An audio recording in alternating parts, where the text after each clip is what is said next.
We've been hearing for some time the moment a house hits the market, if not before, an interested buyer is ready to swoop in and snap it up. The housing market is hot, and with a dearth of properties for sale, potential house hunters are up against some pretty stiff competition. Well, joining us with some expert advice on gaining an advantage is John Mallett, America's mortgage coach and author of Buy Your First Home Today. Thank you so much for joining us. Oh, it's great to be here. Thank you, Leyla. Thank you. So we've been hearing over and over again just how very difficult and competitive it is. All kinds of tactics are being used to sway a seller into selling to a potential buyer. Can you kind of give us an overall picture of what the housing market is looking like from coast to coast? Yeah. I mean, our research indicates that the market's pretty hot right now. Prices are up by 12 to 15%.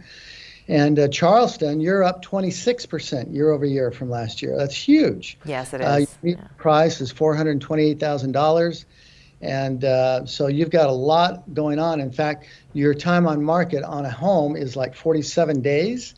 And the average time on market right now is 1.7 months.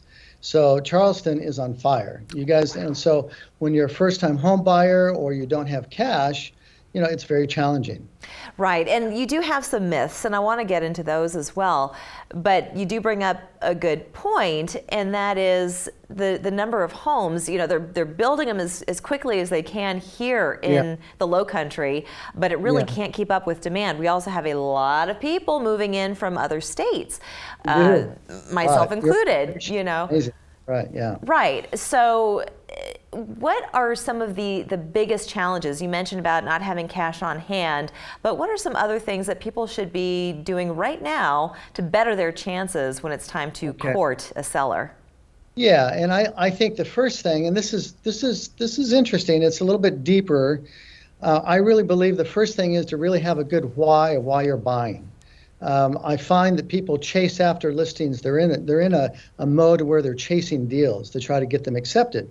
And you know, Kobe Bryant once said that his best games that he played were when he let the game come to him. And so if you're centered and you're grounded in saying, why do I want to buy a home? Like for me, home ownership is really important. I grew up in the projects. I grew up on welfare in teenage years. My mother died when I was 18 years old. And so for me, the idea of stability of a home is really, really, to me, I call it sacred. Not in a religious text, but sacred in the sense that it's a place where I can go. And so having that why and taking a step back and saying, okay, this is why I want to buy a home, and you stop chasing the deals, because when you chase them, you're going to end up with something that you really don't want. You talk about the hard and soft value of home ownership. So is that what you're discussing right now? Yeah. Exactly. That's right. You know, 50%, there's studies done that show that 50% less chance of divorce when you own a home. People do better, children do better in school. There's less asthma for children in homes that are owned. The median net worth of a homeowner right now is $5,000. The median net worth of a homeowner is $230,000. So it's a 46 times difference. Wow. So there's really home ownership is something that's really important. Well, now that we have competition on top of everything else, but there are some myths that prevent people from even trying. And I want you to maybe demystify some of the reasons why people are keeping themselves from trying at least to become a homeowner. But what are some of the other things that maybe they could be looking at now to then better their chances down the line? Yeah, well, I think the main thing is that they think that they got to have 20% down.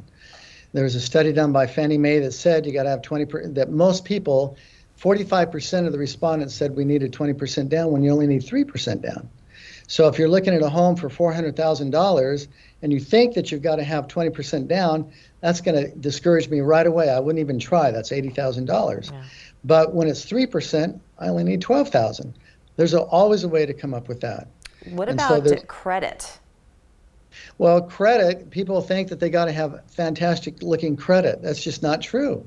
You know, you can go FHA financing and you can have credit scores as low as, in some cases, 580, but you really want to be at about 620 or higher. The beautiful thing about credit, what is really cool about it, is you can always make it better. People look at their credit report and they go, oh, there's no way. But you know what? We can turn credit around within weeks sometimes. It's amazing what you can do. I was just going to say, as quickly as it can go down, it can also come back up. Going back to the down payment for just a second here, there is the option for people to use gifts, financial gifts, to put towards a down payment. There was a stipulation before that doesn't exist today. Exactly. Yeah, with FHA loans, you could always give a gift, but with conventional loans, you always had to have 5% of your own funds. Now the entire down payment can be gift funds on conventional financing, which is what most people use. You really want to use conventional if you can. And there are great programs out there. I have people call me, Leyla, and they always start out with saying, I know I can't qualify. And within 20 minutes, they're qualified and they're in a home within 60 days. Wow. And there's 3 things that you can follow to get your offer accepted, that'll help you in a really hyper-competitive market as well. Okay. I want to hear what those are. Okay. So why don't we go ahead and do that after the break. So we're going to take a break right here. Don't go anywhere. We'll be right back.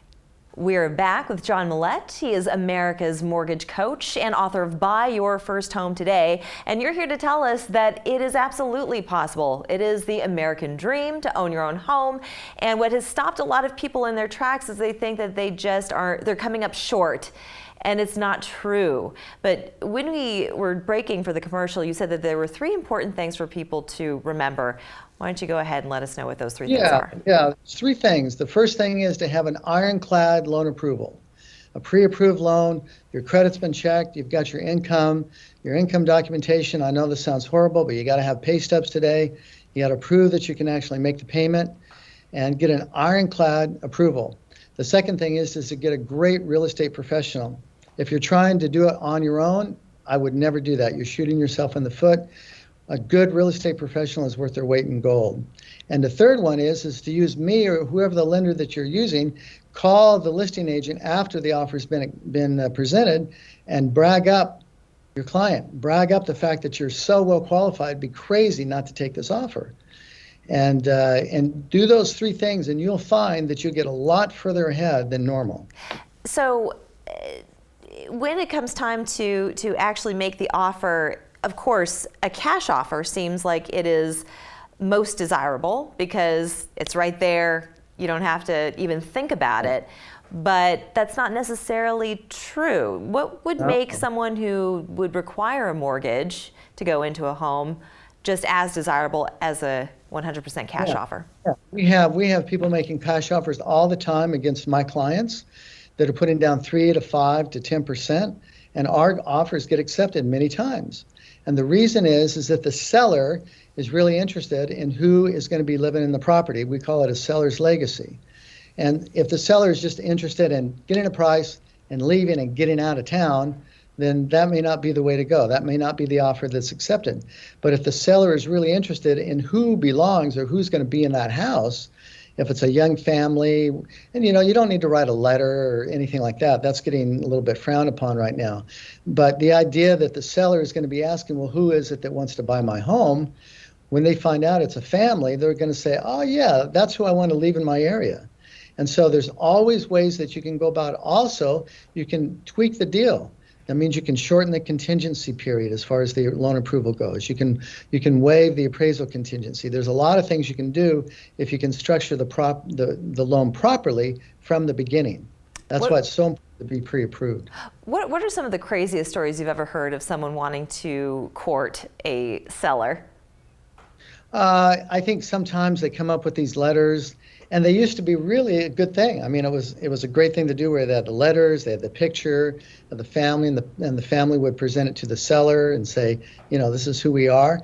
And in some areas that can be okay, but it's becoming more frowned upon because they feel like it is trying to give too much of an advantage. They want it just kind of straight out to say, okay, here's the price, here's the terms.